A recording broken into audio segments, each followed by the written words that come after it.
सबसे बड़ा इशू जो मेल के थ्रू आता है या लोग जो हमसे पूछते हैं कि नेवल का एग्जैक्टली रिएक्शन से कहाँ कहाँ पे। तो मैं आपको ये बतला दूं कि नेवल डिस्प्लेसमेंट का असर आपके लिवर पर, आपके किडनी पर, आपके इंटेस्टाइन्स पर, आपके यूरिनल ट्रैक पर, आपके सेक्सुअल एक्टिविटी पर, ये सब तो पड़ता ही है, ये तो फिजिकल है। यहाँ तक कि नेवल की डिस्प्लेसमेंट का जो रिएक्शन है वो आपके डायफ्राम एरिया, गैस्ट्रिक का। लेकिन जो साइकोलॉजिकल इश्यूज होते हैं वो आपके डिप्रेशन, क्योंकि जब नेवल की डिस्प्लेसमेंट होती है तो ज्यादातर विटामिन मिनरल्स जो what ever you eat you can't absorb anything from your food.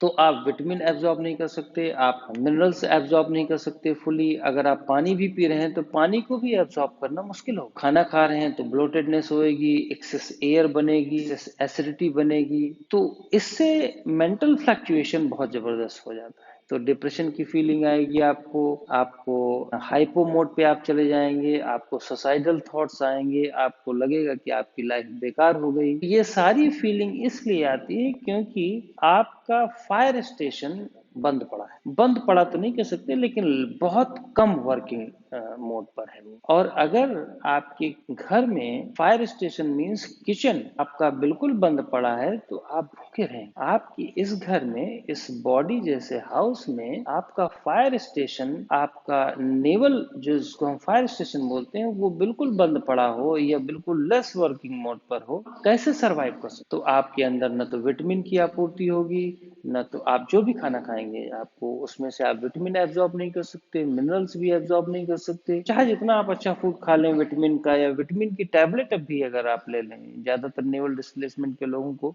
Doctor लोग सोचते हैं कि ये B12 और ये सब पकड़ा दें। ये सब खाने से कोई लाभ नहीं होता, क्योंकि आपका फायर स्टेशन ही अभी डिस्प्लेस्ड। तो यदि आप उसको ठीक करते हैं तो मामला सब बन सकता है, अन्यथा नहीं।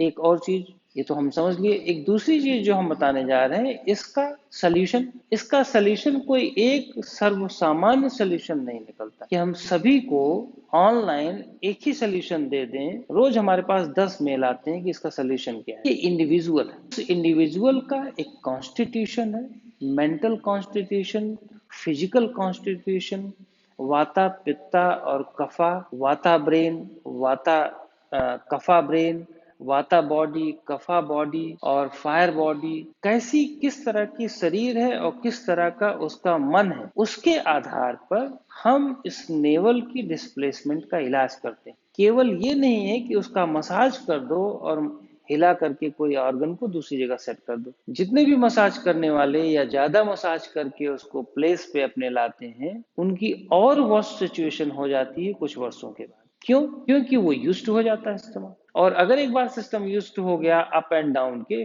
तो फिर वो फ्लक्चुएशन आ जाता है। यहाँ तक कि विदेशों से बहुत सारे लोग आते हैं, उनका भी यही सिचुएशन। वो कुछ वीडियोस देख लेते हैं, कहीं मसाज करने लगते हैं, कहीं पंपिंग करने लगते हैं। तो हमारा सिस्टम, हमारा ब्रेन डिपेंडेंसी की ओर जा रहा है, उसमें सेल्फ एफर्ट करने की कोई कैपेसिटी ही नहीं रह जाती। जबकि ये एक ऐसा फायर स्टेशन है जो अपने आप जन्मजात फायर प्रोड्यूस करता है। इसकी इम्यूनिटी इतनी हाई है कि आप बिलीव नहीं कर सकते। क्योंकि हम ये मसाज और ढेर सारी टेक्निक के थ्रू इसकी ऐसी तैसी कर देते हैं। कुछ लोग यहाँ पे उंगली में बांध लेंगे काले धागे, आपके पैर के अंगूठे में काले धागे बांध लेंगे, कुछ लोग चंद्रमा लटका करके चलते हैं, चांदी लटका के चलते हैं, कुछ लोग कुछ पत्थर पहन लेते हैं। इन सबों से कुछ भी नहीं होना, मैं आपको बतला दूं।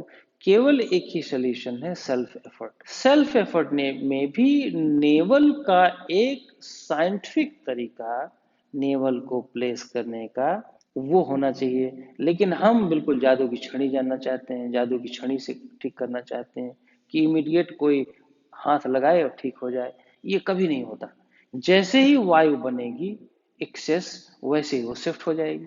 तो हम वायु को भी कैसे मैनेज करें, पित्त को भी कैसे मैनेज करें, कफ को भी कैसे मैनेज करें, इन तीनों तरीके के तत्वों को जब तक हम मैनेज नहीं करते, तब तक नेवल को अपनी जगह पर नहीं लाया जा सकता, सिर्फ 2-3 एक्सरसाइज कर। इसलिए इसमें आसना, इसमें प्राणायाम, इसमें डाइट, ये सारा एक पूरा प्रोग्राम बनता है जिसको हम बताना चाहते हैं लोगों को, जो हमारे यूट्यूब वाले दर्शक, हमारे लोग पास मेल इतने आते हैं, उन सभी लोगों को मैं इनके थ्रू बताना चाहता हूँ कि ये सब समझ लें आप, उसके बाद एक कंप्लीट इलाज लें तो बेहतर होगा।